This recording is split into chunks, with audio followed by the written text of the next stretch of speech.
বাংলাদেশের সকল সীমান্তে আপনার জন্য আমরা লাল গালিচা প্রস্তুত করে রেখেছি। বাংলাদেশের সকল ফুলের বাগান থেকে আপনার জন্য ফুলের মালা রেডি করে রাখা হয়েছে। শুভেন্দু অধিকারী আর দিলীপ ঘোষের নেতৃত্বে কোন সীমান্ত দিয়ে ঢুকবেন, আমরা কোটি জনতা আপনাকে রিসিপশন দেওয়ার জন্য সেদিন উপস্থিত থাকবো এবং সরাসরি সীমান্ত থেকে কাশিমপুর আর কেরানীগঞ্জে নিয়ে যাওয়া হবে।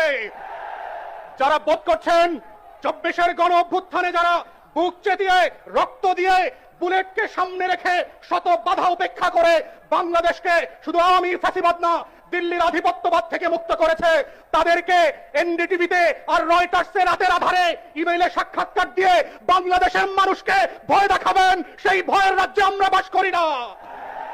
শত শত হাজার হাজার লক্ষ লক্ষ আবু সাইদ মুগ্ধরা বুক চিতিয়ে বাংলাদেশের প্রান্তে প্রান্তে সীমান্তে সীমান্তে পাহারাদার হয়ে বসে আছে বাংলাদেশের লাল সবুজের পতাকাকে হেফাজত করবার জন্য। যারা বোধ করছেন আপনারা কয়েকজন সিনিয়র বাটপার জ্যেষ্ঠ সাংবাদিকরা টকশোতে গিয়ে কথা বলবেন আর বাংলাদেশের মানুষ শেখ হাসিনার পক্ষে লড়াই করবার জন্য প্রস্তুত আছে, গত 17 বছরের ইতিহাস দেখেন, গণমাধ্যম বিরোধী দলের বক্তব্য প্রকাশ করে নাই। টকশোতে বিএনপি জামাতের বক্তব্য ছিল না, কোন গণমাধ্যম তাদের খবর বক্তব্য পর্যন্ত প্রকাশ করায় আদালতের নিষেধাজ্ঞা ছিল। তারপরেও কিন্তু গণ অভ্যুত্থান ঠেকাতে পারেন নাই।